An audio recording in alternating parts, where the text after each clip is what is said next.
Morning YouTubers, Ben here from 100mman, and we have 22 days, 20 hours to Ironman. Sunny day, but it's cold outside, and I'm on my way to go and do a spin session. I think it's an hour. Heading to the gym. You can do it on the bike at the gym, get showered, changed, and have a sauna, then get showered and changed, then off to go and do some work, and then this evening I've got to swim. I'm going to be joined with a couple of guys I know that are doing a 70.3 and a couple of other bits and pieces, in the hope that we're going to get some underwater footage and really just go over what we're doing, go over any improvements or adjustments that we can make, taking the attitude that the community of knowledge is going to be a lot stronger than attempting to do it on our own. So yeah, so that's what's on the agenda for today. A couple of thoughts I had last night, meditate this morning, and it's been playing on my mind a little bit, is the fact that when I set out to do this documentary, or my personal journey of 100 days to Ironman, didn't really give too much thought about the quality of the videos, how I was going to record them, what they were going to turn out like. You know,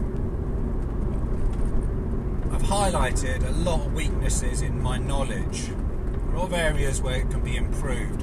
One is the editing quality. Now, if you look at my videos, you know, you're on a dash kind of cam, you're actually being used a TomTom Bandit Elite or whatever they're called. That's what I'm using at the moment to record. It records in HD, in 4K, 2K, 1020, and all the rest. But you've been recording HD there. When I'm running, I'm using a GoPro. The shape of this TomTom actually doesn't sit very well on the head, so the GoPro I think is more suited to that. When I'm on my bike, I've been using the TomTom. In the pool the other day, I was using the TomTom, despite the GoPro being able to use it in there. This does offer, according to the stats, a better quality. But obviously, the audio quality is not perfect. You know, you've got the rumbling of my car, you've got the road noise, you've got traffic going past. And I was watching a video that someone else put out the other day,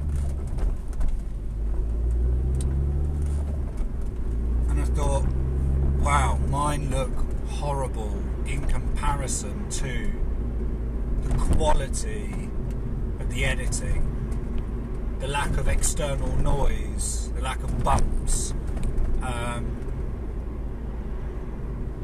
I kind of started to think about, well, should I take all the videos down? You know, they're not representing the best quality. They're not representing some of the stuff that I've done with my other business before, as in the quality of the videos, the captions, the branding, everything else.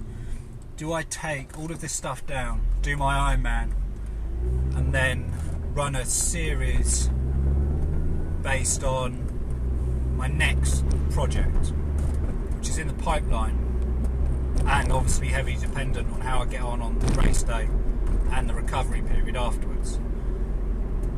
And I was thinking no, because quality of the video is not the reflection of me as an individual or my ability to put out good quality content. This project has not been about, and I refer to it as project now, this journey has not been about my video editing capabilities. It's not been about any kind of structure, any well thought out, mindful agenda. It's not been about putting together a series that I can repackage and sell as a training solution. It's about how I'm feeling on a daily basis, sticking it out to the masses in the hope that one person, just one person, is inspired by something I say. I'm just sharing how I'm feeling. And as I started to meditate on that, actually then started to feel a shift in my thought practice, and actually gave myself a serious talking to, you know. In some of the aspects of my other life, I'm a perfectionist, and I said a long time ago, you know, there is the ability there sometimes to hide behind that perfection, not putting out content until it is pitch perfect, until the audio is perfectly synced, the setting is amazing, when there's no bird poo on your window. But that's not what this journey was about. If the journey was about this, I would have taken it to a completely different level. I'd have had audio mics mapped in, not this car but my other car. I would have been focused and scripted about what was going on, and it would have been very staged, and that's not what I wanted to do. I wanted to put across an element of truth. There's also the thought structure about how the content could have been a bit boring, really. You know, who's going to watch 100 days of videos ranging from 2 minutes up to 40 minutes? Looking back at the videos that I did early on, you know, I've learned a lot about video editing up until this point. I've learned about some of the things that I said, the pauses that I have, being aware of my own language, and I've changed in that respect. There's been a lot of changes from day one. The computer I now use is different. Rather than using my large Mac, I use a MacBook Pro, so I can do it when I'm out and about, so I'm no longer restricted to editing just in the evenings. The camera I'm using is different.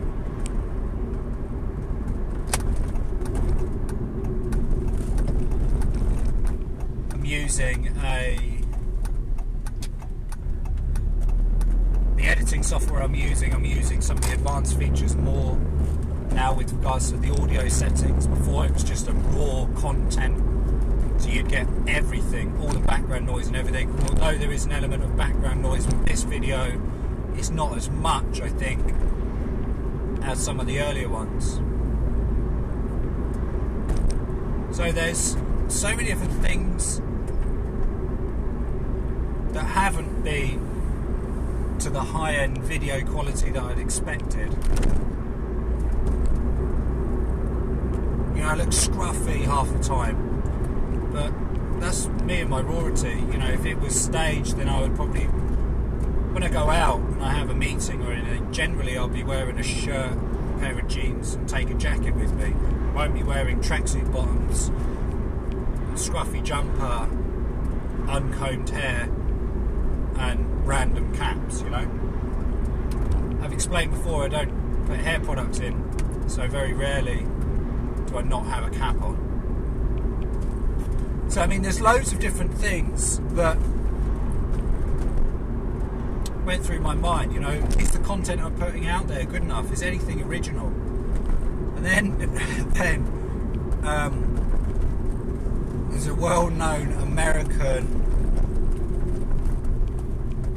so-called entrepreneur, investor. He sells get-rich quick training programs online for a small monthly fee, and then it repeats every single month, subscription basis.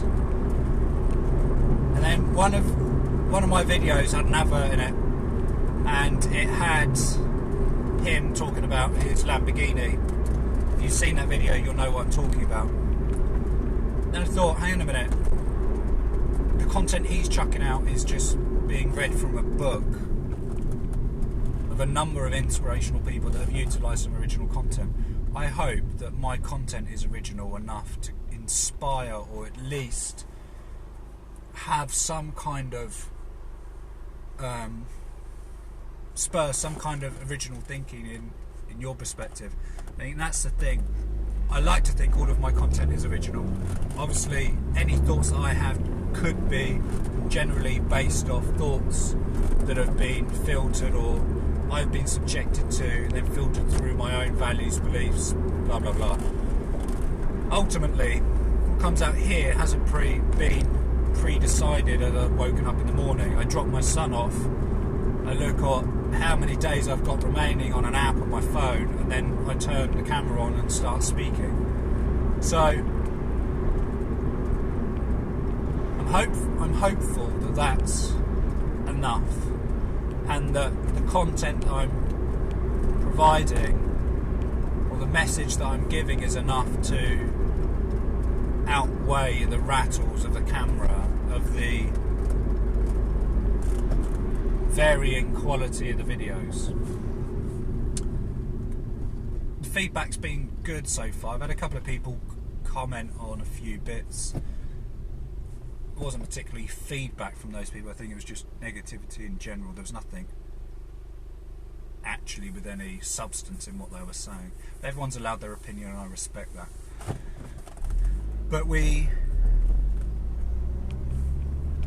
the feedback's been good. You know, there was a guy early on that messaged me when I had my first loss of someone that I know. Then I've had a few people hit me up on Facebook. But a couple of people who I reached out to at the beginning offer an element of sponsorship just for covering some of their bits and pieces. I'm in talks now with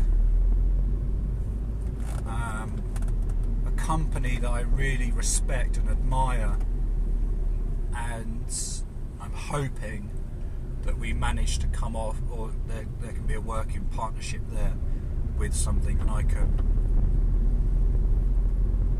provide them with some coverage as a result of a lot of the happiness that they've brought me, not only in childhood but also in, you know, my adult years, and I've been able to share that with my children. So that might be happening. I've had some supplement providers message me and ask me whether I would consider joining their multi-level marketing scheme.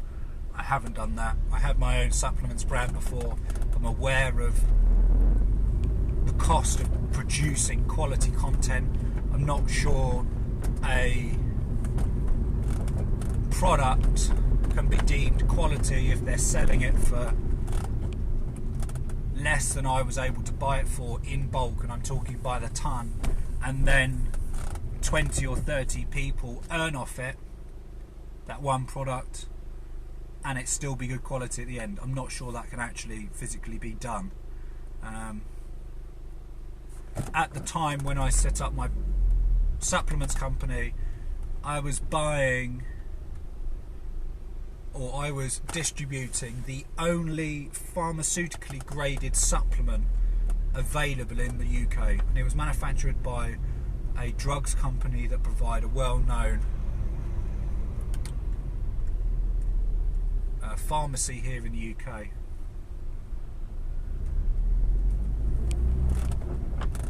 I think there's another company now that is doing something very similar, but I was buying it at the same price as what people were selling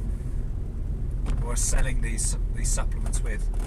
It didn't have any artificial sweeteners like sucralose or any of those kind of things. It wasn't padded out with lots and lots of unhelpful or unsupportive ingredients just to add the volume. So I've had those companies message me. I've kindly refused. Appreciated obviously the time that they took to message me, but it's not really working to where I'm at or the alignment of what I'm about. So there's been a varied bits of feedback based on the videos that I've put out.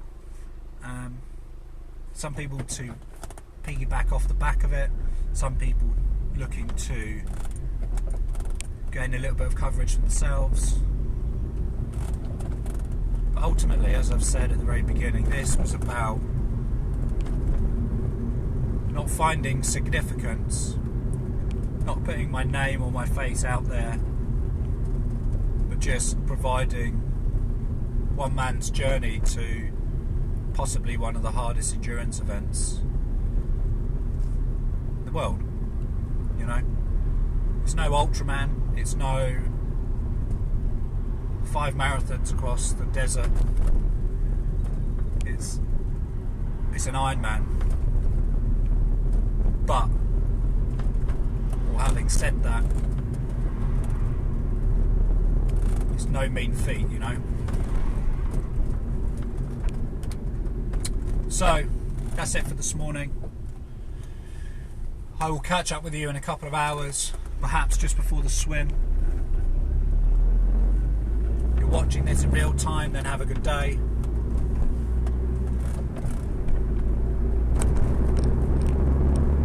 If not, thanks for tuning in. Continue watching the videos. Appreciate all of the support and feedback. For now, peace out.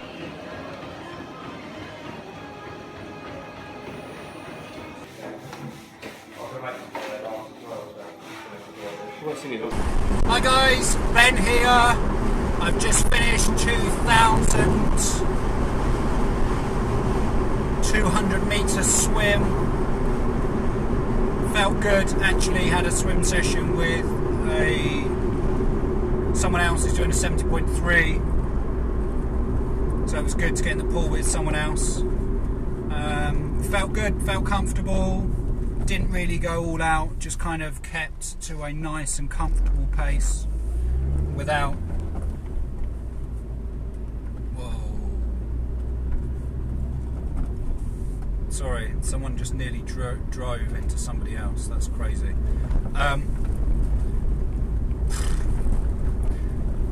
Yeah, really good session actually. No kind of issues.